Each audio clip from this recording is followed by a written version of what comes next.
Welcome to Live Players, where political scientists and strategists Samo and I discuss the key individuals with the power to alter our current society. Every week, we provide analysis of the news and case studies of live players as well as key institutions and technologies that make up the global power landscape. Let's dive in. Hey, Samo. Excited to chat about Singapore. We did a deep dive last week on Japan, and you have a couple great pieces on Singapore, and I thought we'd get right into it. Singapore is an interesting example of a state that, through balancing the geopolitical interests of much larger countries, has navigated both trade and diplomacy to its benefit. Most of that is the credit of, its founder, practically, Lee Kuan Yew. Now, of course, the city of Singapore had existed long before the independence movement in the 1960s. It existed long before Lee Kuan Yew ever entered office as prime minister, but it was under his tenure from 70s, 80s, early 90s that Singapore became a truly wealthy society. Right? There is a excellent book from Third World to First, where it honestly, correctly summarizes his experience in office and the measures and the strategy that Singapore had used to become so prosperous. It is very rare for a post-colonial state in the 20th century to have actually achieved full prosperity.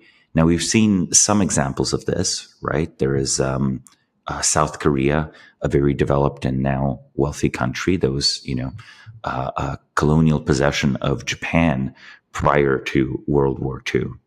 Singapore did have some natural institutional advantages already, where, unlike if you are a former colony of Japan, if you're a former colony of Britain, you will have a whole developed legal tradition like common law.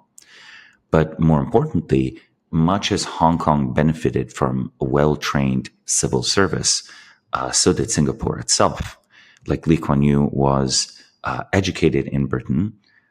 He, was not in favor of maintaining or sustaining the British Empire, but he tried to the best of his ability to recreate the British civil service and continue the tradition of the British civil service with this very meritocratic and efficiency-oriented approach to bureaucracy, right? The view is that you can have highly educated experts do a good job.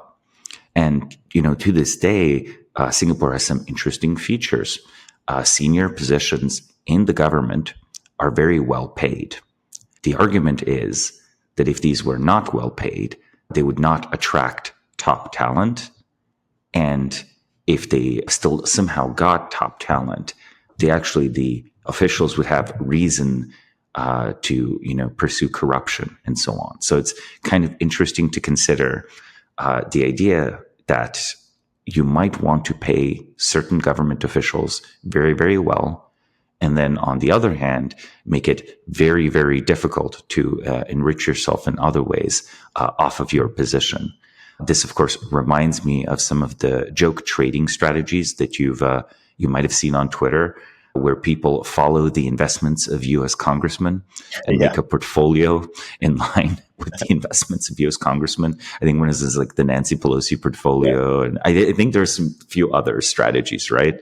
So there is an argument to be made that people like congressmen, secretaries of state, treasury, these people do enrich themselves one way or the other. So perhaps it's best to do it above board.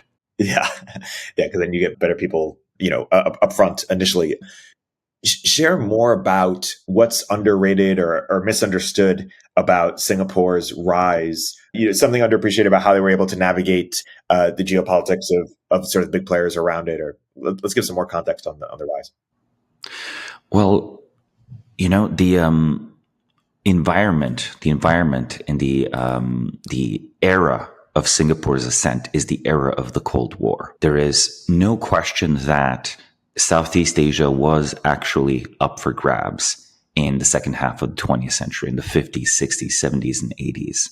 It was a playground for foreign powers. At first, Soviet influence versus US influence, and then later on, more and more also Chinese influence as China split from the Soviet Union, ideologically and politically.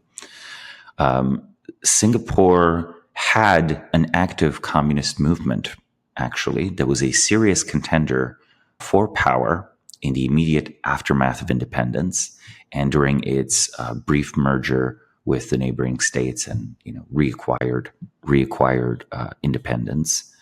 Today, basically, Singapore's location in Southeast Asia, in the straits there, puts it at a key place. Singapore's position in Southeast Asia means that it is on the Straits of Malacca. These straits basically constrict international trade to China to this day. It has always been an excellent naval maritime trade position. You basically have this commanding view of this bottleneck on trade. It was always historically possible to, use ships to interdict shipping through it. This area of Indonesia has seen the rise and fall over the centuries of many maritime empires. It has been a key stop in world trade since the spice trade. This is what drew colonial and European powers there in the first place. But it also meant that it was considered vital in any sort of hypothetical war between the United States and China, or the United States and, back in the day, the Soviet Union. Today, Singapore remains a key U.S. ally, but it is economically very dependent on China. Much as all the other countries in the region, a significant chunk of its trade is with mainland China as that economy has ascended. The positioning, right, this geographic position, is why Singapore, at the end of the day, is, as a state, not included or not, part of any of the neighboring countries such as Indonesia or Malaysia. It was useful to break up and break off a small administrative region, develop it separately, and give it this kind of original autonomy. And this autonomy then persisted after independence, right? Once you have an administrative breakup, as these big European colonial empires fell apart, often these boundaries that were at first arbitrarily drawn came to be in reality, actualized, came to be real international boundaries. And then you have this effect where it becomes more and more real over time. Now, to this day, Singapore remains a multi-ethnic country with people of Malay ancestry, South Asian ancestry, but also overseas Chinese ancestry. And the country actually faced a deep domestic challenge because of these diverse demographics. In the 1960s, Singapore had basically race riots of various kinds, where there was the claim that, some groups are privileged over others, that, some groups are wealthier than others, which was and continues to be true statistically. And this was part of the reason why a communist revolution seemed very plausible in the 1960s. And, Lee Kuan Yew, when pursuing independence, briefly entered into a coalition to govern or at least pursue independence in some amount of political cooperation with the Singaporean Communist Party. And I can't think of many other examples in history where there is a revolutionary pursuit, a revolutionary goal, and you have a faction align with the Communist Party, and it's the Communist Party that pulls the short end of the stick afterwards. The only other example I know of is sort of the Iranian Revolution, which was at first assisted by, both, moderate democratic liberal reformists, but also the Communist Party of Iran, and also, of course, the Islamist faction. And ultimately, Ayatollah Khomeini and the Islamist faction went out in Iran, and in Singapore, Lee Kuan Yew wins out. The country becomes this parliamentary, basically a parliamentary democracy of some kind. But in practice, it is his political party that he created called the People's Action Party, the PAP, that retains overwhelming political dominance. This domestic and foreign situation, this balancing act, is something that is very keenly felt in any country that is of any geopolitical significance. There's massive incentive to try to topple, overthrow a government. So it was an immense achievement that the government basically was efficient, oriented towards the prosperity of Singapore, and not overthrown by a foreign government. The US, of course, was in the business of supporting any government that was at least somewhat anti-communist, but they didn't always select for efficiency, right? The South Vietnamese government was a very corrupt government and a very ineffectual government, which is, part of the reason why South Vietnam does not exist today. What are like the big inflection points that when we look back at sort of the last 70 years or so in timeline that we're talking about have led to, most contributed to Singaporean prosperity? Was it sort of a steady rise, or were there some true forks in the road or true moments where, there were inflection points? Well, a small impoverished city-state is not set automatically on a course towards successful industrialization.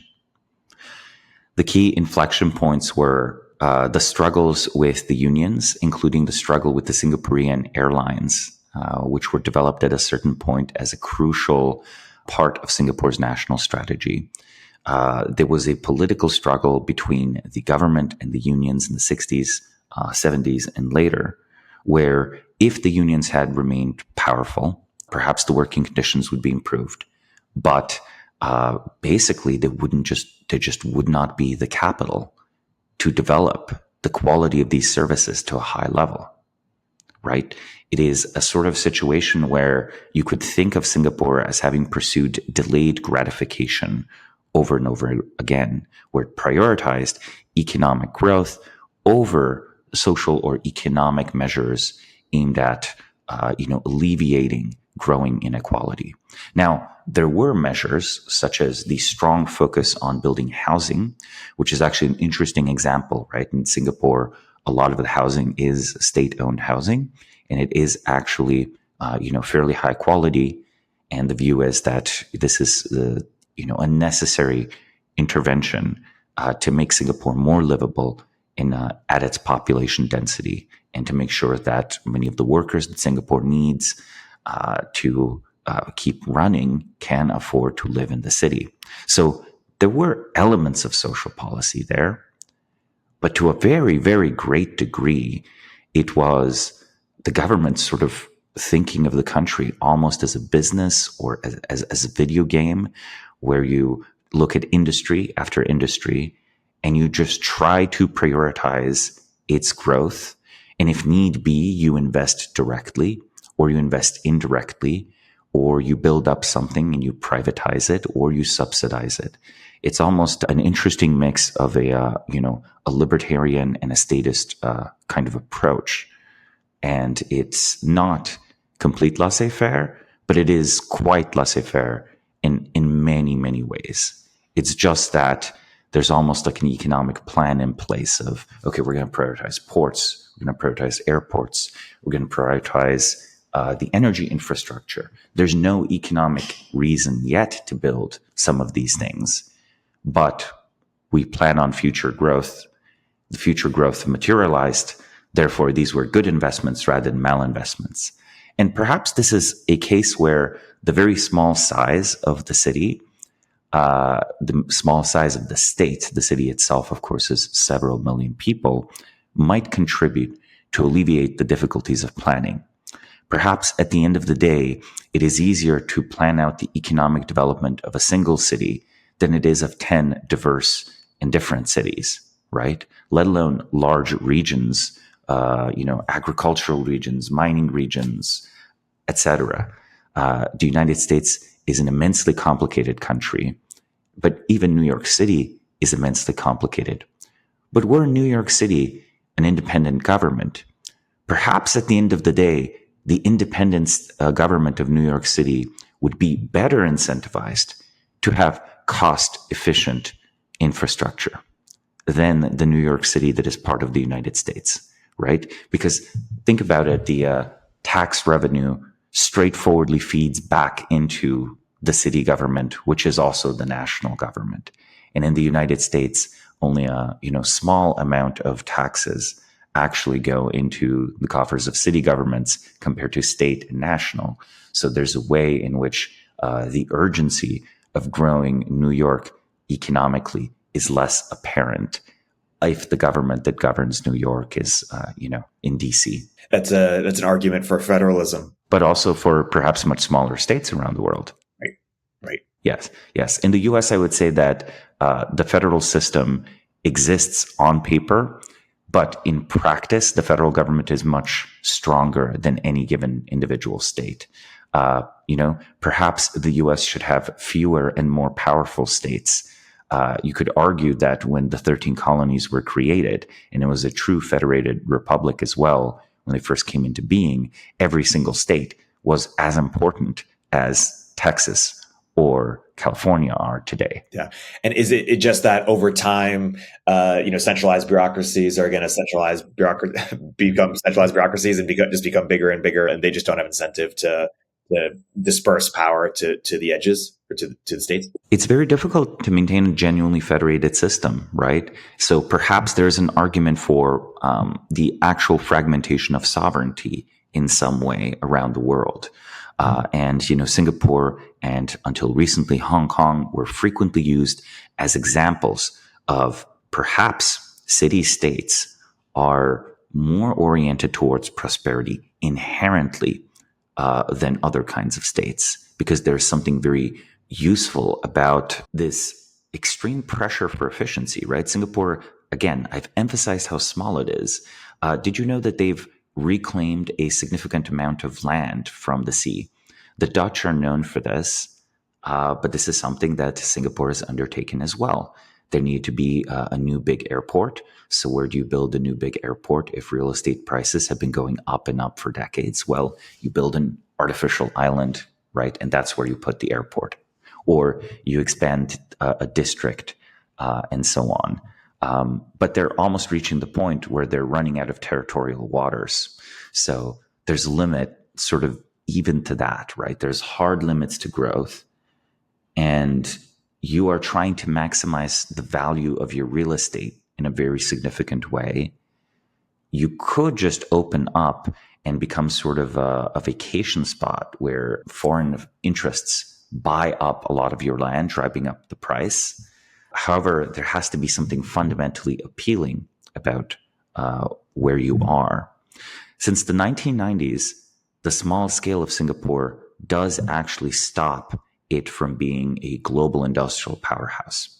Like in the early stages, 60s to 90s, you could actually just pursue straightforward industrialization in a way that's not too dissimilar from what South Korea did or what Taiwan did. After the 1990s, however, the strategy became we should become a tax haven and a legal jurisdiction for business in East Asia and Southeast Asia. We should attract as many foreign corporate headquarters to move here as possible. And we should encourage as many people to become Singaporean citizens as possible who will bring in their own wealth. And, the government of Singapore is also interesting because they were very early on aware of the demographic problems introduced by low fertility. Like there's a big speech by, where Lee Kuan Yew is basically encouraging people to get married and have babies. And, they should do that before they finish their PhDs because the PhD can wait, but starting a family can't. And there were attempts to encourage fertility. But I think the fact that the very competent government of Singapore couldn't find a way to do this bodes poorly for the rest of the world. Now, them having understood that they can't do this, and they've not successfully raised fertility, comports decently well with this strategy of, okay, we will become a tax haven, and this is perhaps a solution in a corporate headquarters, in a logistical center. This is perhaps a solution for an aging society if you're a single city. It's not a solution for a large country like Japan, China, or the United States. But it has allowed them to continue growing in affluence. One of the most important things to consider is that, with a GDP of $400 billion, it's a larger economy than, say, Vietnam, Iran, Pakistan. And these are already powerful political forces. They just have potential in them, at least hypothetically, to dominate entire global industries. And that's something Singapore can't do. Furthermore, Singapore, in a per capita basis, is one of only a handful of states that has a higher GDP per capita than the United States. Hey everybody, Eric here with a word from our sponsors. Real quick, what's the easiest choice you can make? Taking the window instead of the middle seat, outsourcing business tasks that you absolutely hate. What about selling with Shopify? Shopify is the global commerce platform that helps you sell at every stage of your business. Shopify powers 10% of all e-commerce in the US, and Shopify is the global force behind Allbirds, Rothy's, and Brooklinen, and millions of other entrepreneurs of every size across 175 countries. Whether you're selling security systems or marketing memory modules, Shopify helps you sell everywhere, from their all-in-one e-commerce platform to their in-person POS system. Wherever and whatever you're selling, Shopify's got you covered. I've used it in the past at the companies I've founded, and when we launch merch here at Turpentine, Shopify will be our go-to. Shopify helps turn browsers into buyers with the internet's best converting checkout, up to 36% better compared to other leading commerce platforms. And Shopify helps you sell more with less effort thanks to Shopify Magic, your AI-powered all-star. With Shopify Magic, whip up captivating content that converts, from blog posts to product descriptions. Generate instant FAQ answers. Pick the perfect email send time. Plus, Shopify Magic is free for every Shopify seller. Businesses that grow, grow with Shopify. Sign up for a $1 per month trial period at shopify.com/momentofzen. Go to shopify.com/momentofzen now to grow your business no matter what stage you're in. Shopify.com/momentofzen. It's a very different model also in a social sense, where in the US, we often take it for granted that there's a strong emphasis on individual freedom is the way and the reason why the US is wealthy.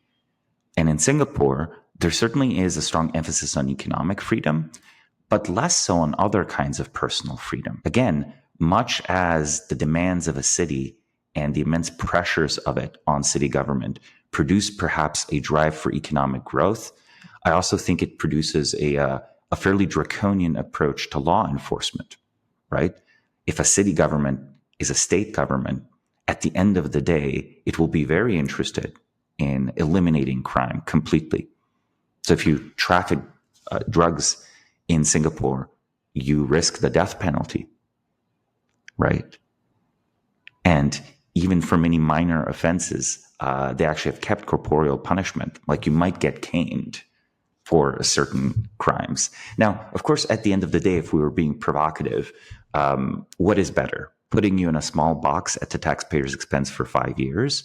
Or do you just pick, the public humiliation and physical pain of caning? And, even I personally might just decide if a judge gave me hypothetically a choice of, should I be locked up in prison for 4 years or should I get caned? I think I'd probably pick the caning. I would not be very happy. I would certainly remember it, maybe be a little traumatic. But you know what? Being locked up in prison for 4 years is traumatic.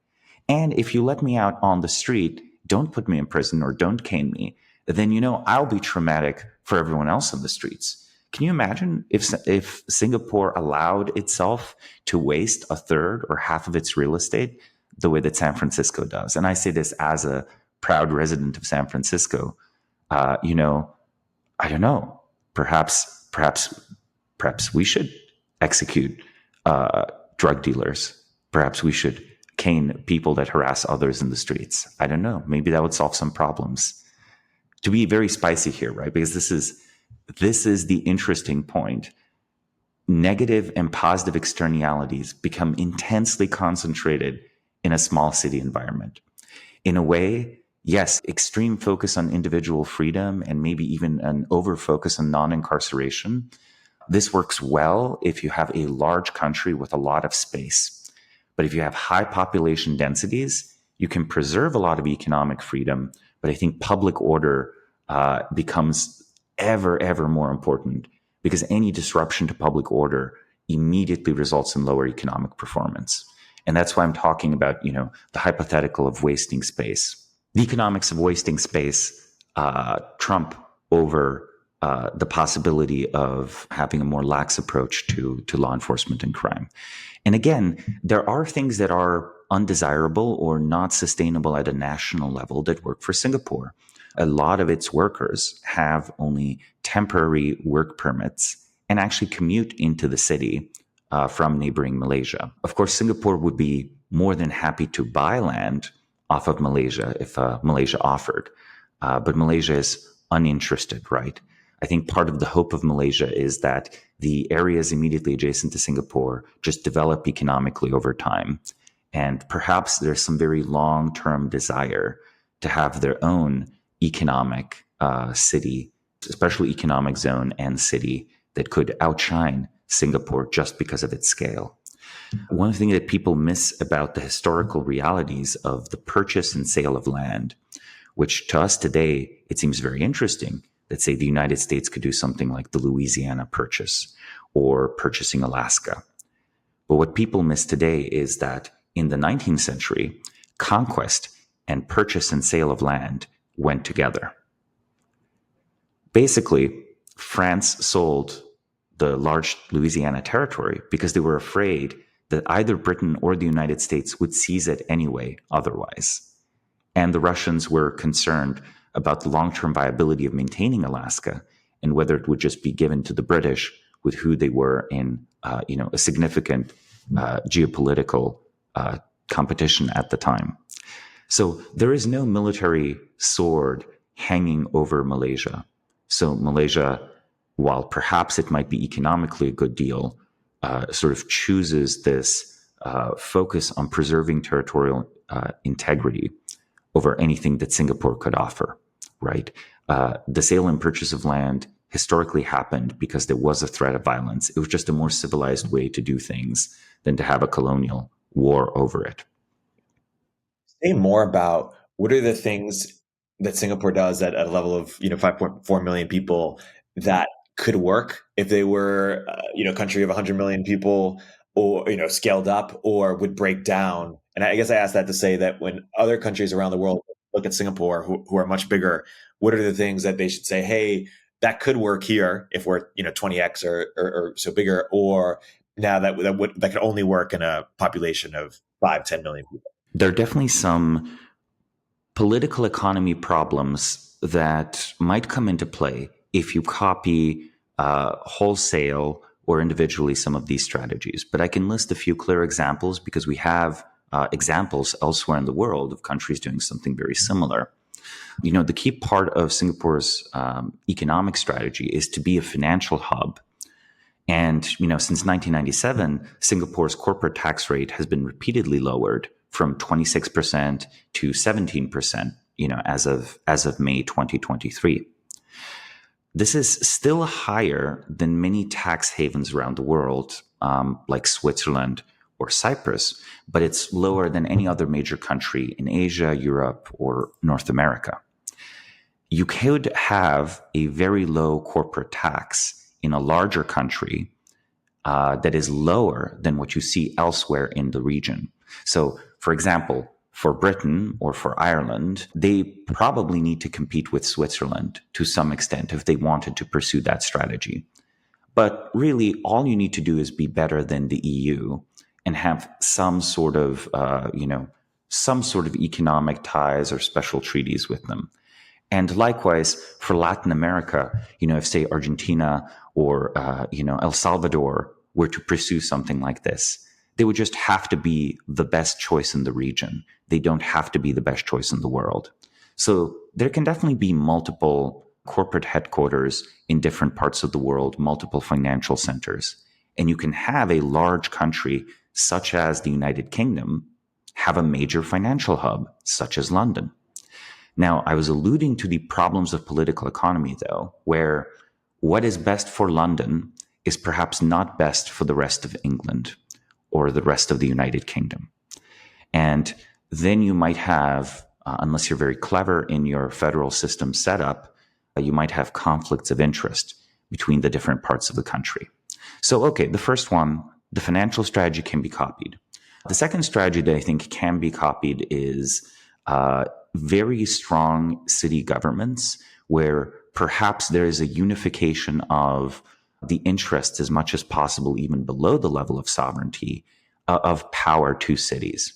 Perhaps in the United States, if you made the San Francisco Bay Area, Greater Los Angeles, New York, and I don't know, maybe Seattle. If you made these city governments also states, I think you would see something very interesting. I think you would see better legislative outcomes and better economic outcomes. So yes, like a powerful city government, I think is all else equal a good thing, because city governments are, at least in theory, if they have this responsibility for themselves, they can be incentivized to pursue economic growth. But it's sort of like, if a city government can spend unlimited amounts of federal money or state money, then of course it's not going to have those properties, right? So it's very much this kind of devolution aspect. I think another feature of Singapore is its strong investment in automation. I think all around the world, governments should actively be spending money on automation. What do I mean by this? It is an economic distortion, but I think we should actually be trying as hard as we can to make as many jobs obsolete as we possibly can.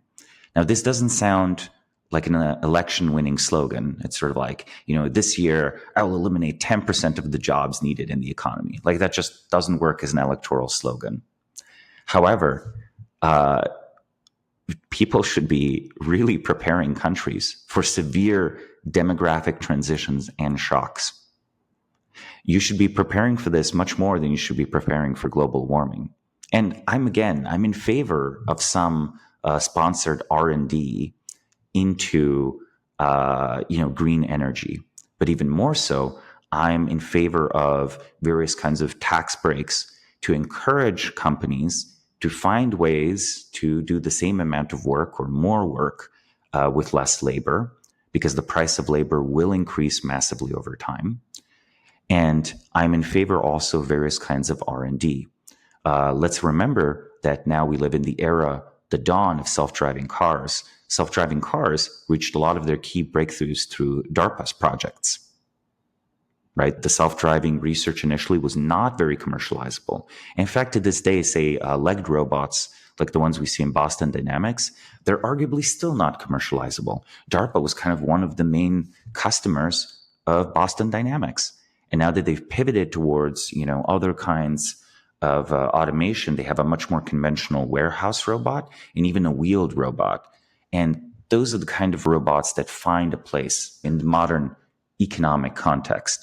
They're not the sort of breakthrough stuff that maybe 20, 30, 40 years down the line results in lower demand for labor.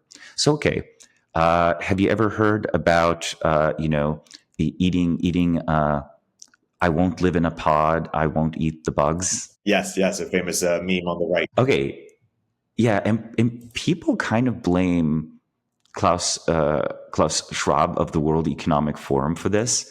But it's really not his fault. So as much as we all like Singapore, I actually think Singapore is responsible for the perpetual investment and promotion of insect food.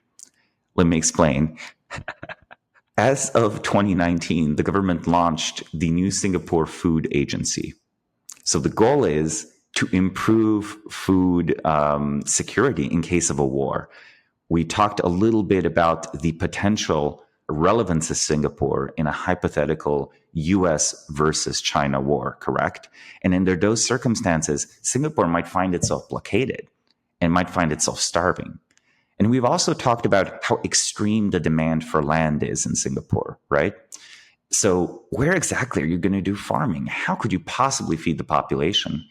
And they have this rather insane and honestly very ambitious science fiction-like goal of increasing self-sufficiency in food to like 30% of consumption by 2030. This plan will depend on novel technologies like indoor vertical farming or creating new types of food from insects and algae. And one of the more interesting things is between 2008 and 2012, Temasek invested in multiple rounds of funding for the French company InnovaFeed, which manufactures animal feed from insects. And they've also invested hundreds of millions of dollars into these other companies. Temasek was also an early investor in the US company Impossible Foods and so on. So when I looked recently at the companies that tend to run these ad campaigns that want to sort of normalize the use of insect protein in processed food, I realized, wait, like over half of these are working off of investments from the Singaporean government. So, okay, why do we see articles promoting insect food? Because companies understand they have a marketing problem when they want to take off and produce sell their insect food. Why are there so many companies that are trying to find ways to make use of insects in human nutrition? Well, it's because Singapore needs food self-sufficiency. So that's rather funny, right? Like you could have a single government of a small city state. It has an investment strategy, and as a side effect of that investment strategy, you keep seeing these like sort of weird articles pop up, these weird think pieces about how it's good for the environment, how it's good for climate, how it's maybe more ethical. And really, it's all about making sure that the Singaporeans don't starve to death in case China blockades them. Well, it's funny. I mean, you also wrote in your piece how Singapore acknowledges that it's been a very strong beneficiary of globalization, and in a world where de-globalization starts to happen or U.S. starts to pull back, that presents a grave threat to Singapore, or that could pose a great threat. Talk more about how that threat could manifest and how else Singapore could or should respond in result. Well, one of the key things is globalization is good for Singapore because it provided a relatively secure and peaceful international environment, as well as the opportunities of global markets. Again, if you're a single city, first an industrial city and then a financial city, you need to find your markets elsewhere. You don't have a billion consumers domestically, like say China does. You have to find a billion consumers everywhere around the world. And now, of course, also China benefited from the same thing because international consumers were much wealthier. Singapore has to acquire a greater degree of energy and food self-sufficiency merely to be able to last longer, to withstand a hypothetical siege longer, on the hope that a foreign power comes to its aid and alleviates its situation. They have invested a lot into various defense forces, and they actually have something of a domestic defense industry where they also export weapons. And these are all great, but at the end of the day, being a very small country does mean that if a superpower like the United States or China wanted to invade you, there's not much you can do. You can only make it very expensive to invade you. And you can make it so that you last out long enough for a different great power to decide that, no, actually, they're not interested in the US or in China taking over the country. Now, I don't think the US has any active threat towards Singapore at all. I'm just discussing that as sort of like a matter of principle, basically, right?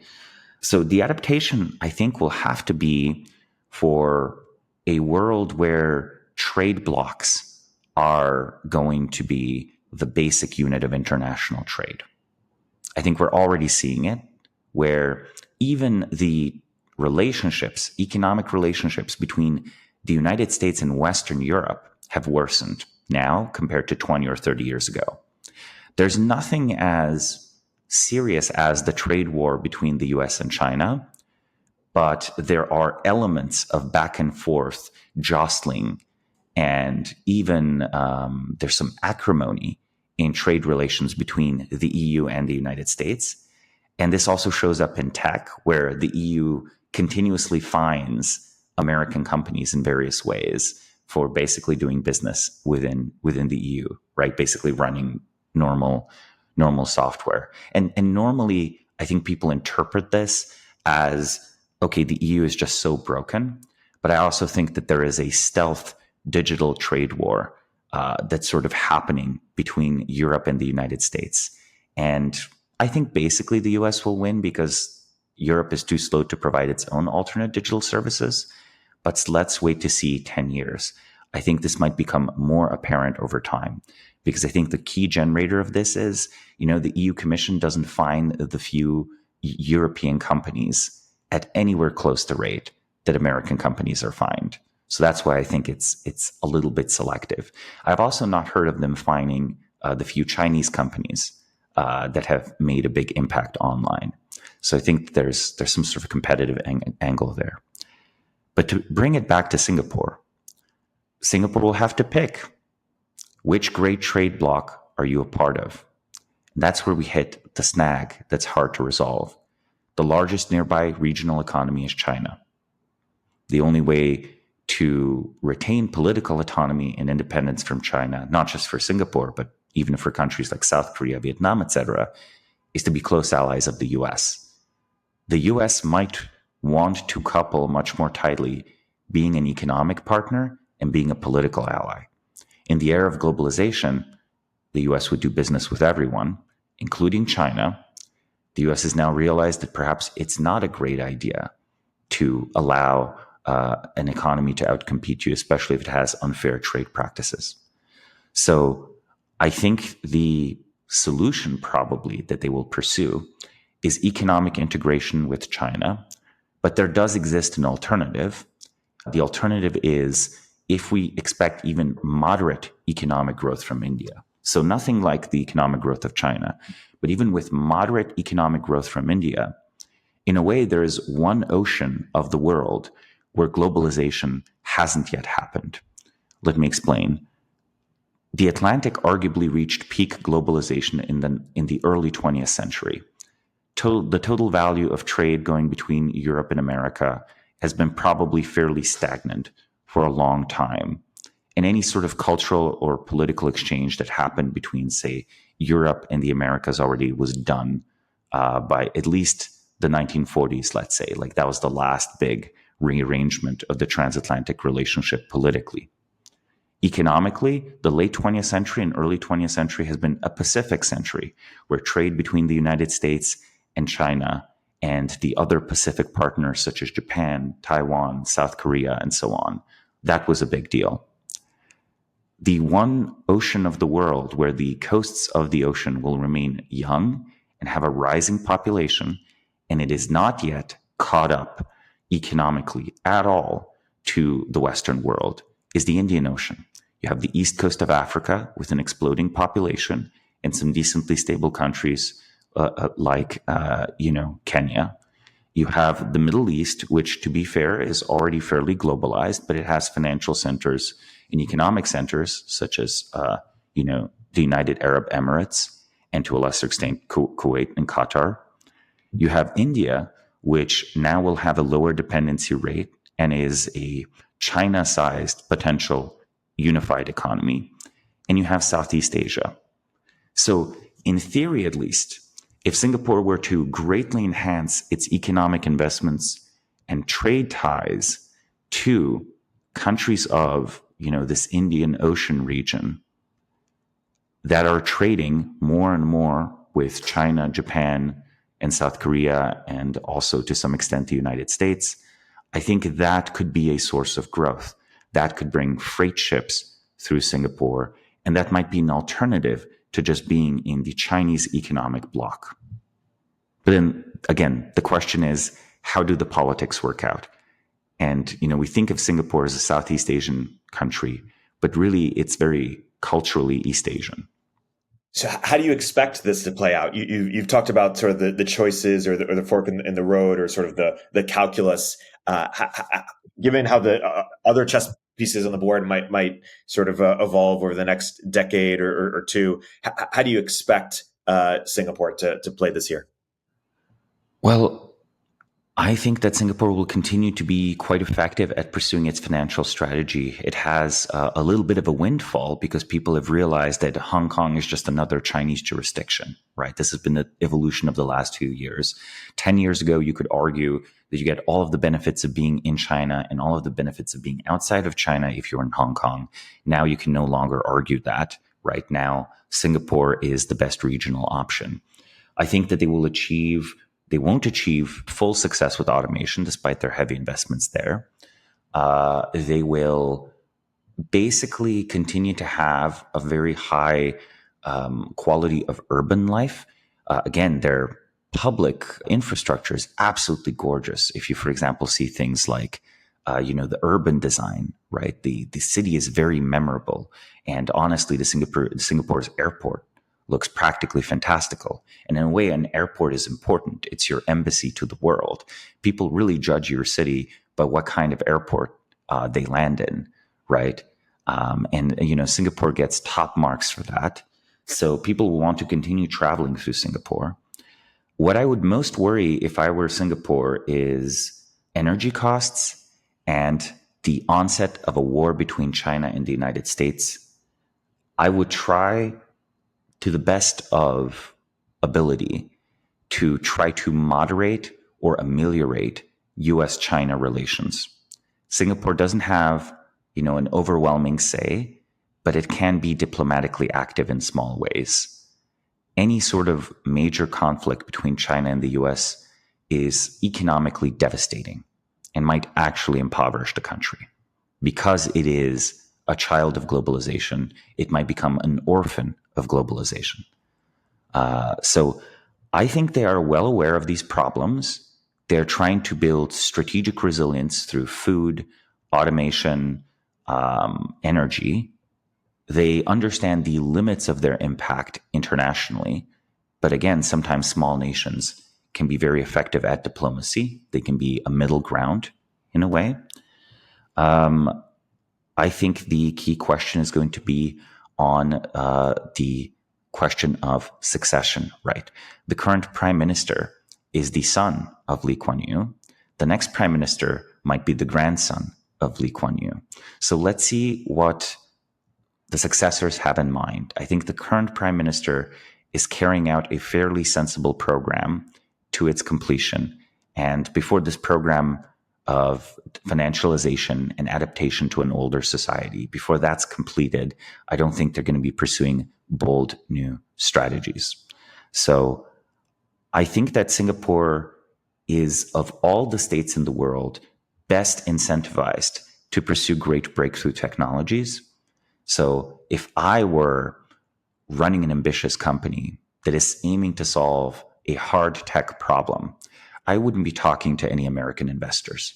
I would try to talk to the Singaporean government and I would show up and say, look, if our company works, this key problem of being a high population density state in a potential global war zone is solved.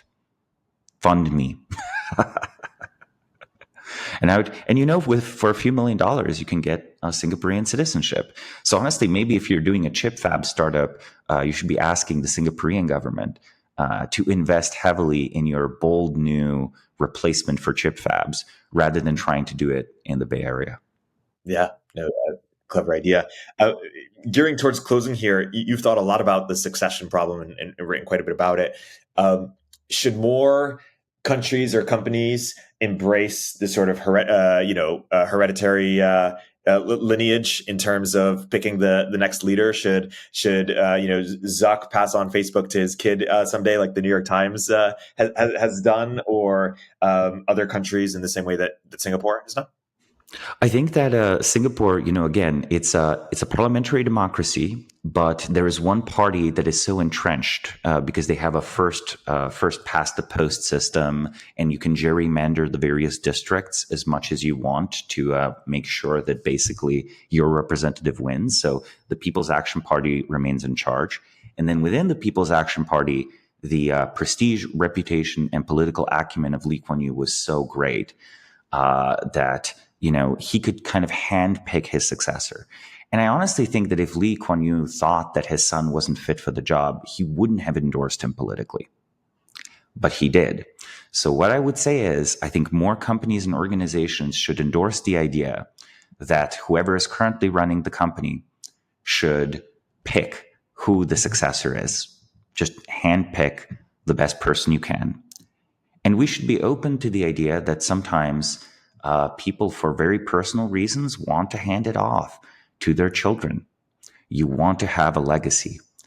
For some families, especially if they have a lot of children, if they have many children, meritocracy and nepotism are not necessarily at odds.